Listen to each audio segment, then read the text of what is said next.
Tonight on Connecticut's news station, tracking weather conditions on the eve of the 4th of July. Cities and towns pushing off their fireworks shows amid the threat of storms.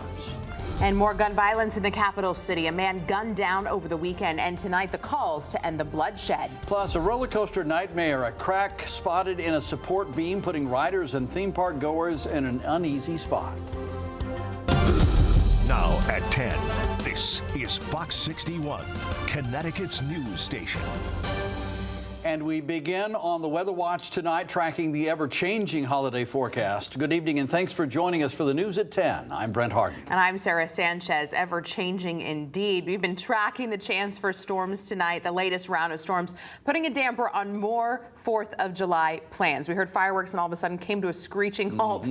West Haven, New Haven, and several other cities and towns are all opting to use their rain date to try and avoid a rained-out fireworks show. Our Weather Watch team keeping a close eye on radar conditions, scanning for any more storms in the state. And Chief Meteorologist Rachel Frank kicks us off tonight. Rach? For the second night in a row, it is very active with areas of rain, thunder, lightning, and too much rain for storm drains to handle. I did want to mention there is a severe thunderstorm warning in effect for Fairfield and also southern New Haven County. I'm going to show you that storm in a moment, but this is the result of too much rain over a short period of time. Some areas have received up to 3+ inches over the course of just an hour or two, and that's enough to kind of overwhelm storm drains. If you see roads like this, turn around, find a safer route. That is from Justin. Thank you so much for sharing that. And again, that is in Rocky Hill.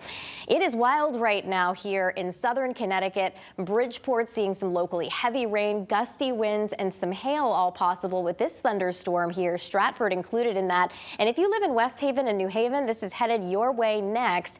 And even after that for Branford and North Branford. We also have a cluster of thunderstorms that are quite loud and producing very heavy rainfall and maybe even some flash flooding in here through Middlebury, the Waterbury area, a smattering of heavy rain in Hartford, Tolland, Windham counties. This is the flash flood warning that is still in effect from that area that brought heavy rain in Rocky Hill with the video I showed you a little while ago. Moving forward, I think this is the last batch of kind of widespread heavy downpours and thunderstorms. We will still see a few lingering scattered showers, though, as we head through the overnight and into tomorrow morning, and then another round of showers and storms as we head through the midday and into the afternoon. But it does look like we dry out in time for fireworks displays tomorrow night. We'll talk more about it, your full forecast coming up. All right, Rachel, thank you. And while this holiday weekend has brought some rain, it hasn't stopped people from enjoying their time down on the shoreline. Yeah, today the rain ended up holding off just long enough for people to enjoy a full day of sunshine. Fox 61's Gabby Molina joins us live in Niantic tonight with more. Gabby. Brent and Sarah, the rain held off until just a few seconds ago. It just started falling here in Niantic, but up until now, it was a very dry day. The sun was shining, and that made for a very busy day here along the shoreline. Oh, yeah! The rain hasn't stopped us from having fun, you know. Noel Sanchez and his family are not letting the weather put a damper on their 4th of July weekend. Bro. They've had their spot at Rocky Neck Campground booked for months. We was here last year, and then I guess they opened the reservations a couple weeks later, and we just, right when they open up, we just grab them, because they fill up pretty fast. The group of almost 25 people has soaked up every bit of sunshine they've gotten. I'ma be cheating over here. We've been grilling, we've been playing games, we went to the beach. It rained a lot last night, not a lot, it just rained heavy for probably like 30 minutes, and that was it. Monday, the rain held off for those at the beach, but the heat and humidity did not. A little too humid, but you know, you got to make the best of it here in Connecticut. It's nice to be out, enjoy a few minutes in the sun, and soak up some of the water. And all of the people who flock to the shoreline to do the same have been welcomed by local businesses. Several restaurants along Main Street in Niantic were packed Monday evening. It's been really busy lately, which I think is good because it's such a nice, pretty, waterfront community. It's good to have people come down and, visit all the shops and whatnot. The holiday weekend, a perfect time for the sun to show up. The most important part is just spending it with family, because right after this, back to work and, back to reality. So we got to soak up all this fun and just enjoy it. Now, there is some more rain in the forecast for the actual 4th of July, but people that we spoke to here say that they're crossing their fingers that it will hold off again for another good day. Live in Niantic, Gabby Molina, Fox 61, Connecticut's news station. Stay dry out there, Gabby. Thank you.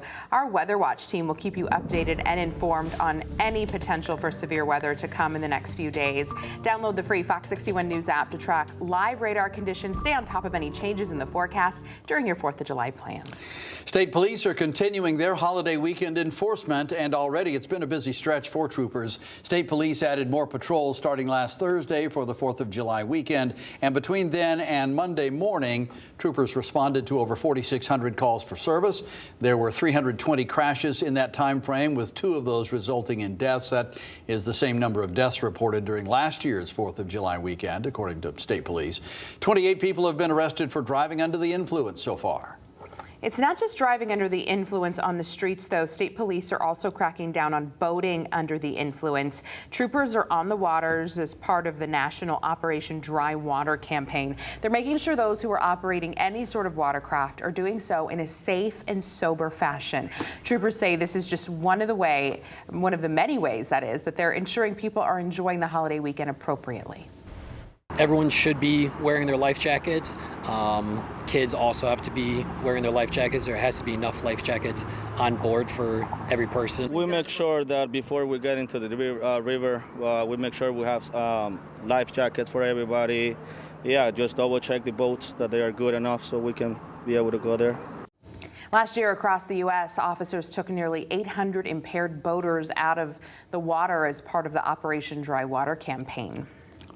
Well, creativity and patriotism are 2 words that best describe a special mural dedicated just in time for our nation's Independence Day celebrations. Middletown is certainly known for its creativity. Just last month, this is what it looked like along Main Street. Crosswalk painted for Pride Month and celebrating inclusivity for all. And now the calendar turns to July, and the same crosswalk is donning the red, white, and blue, honoring the men and women who've served our country.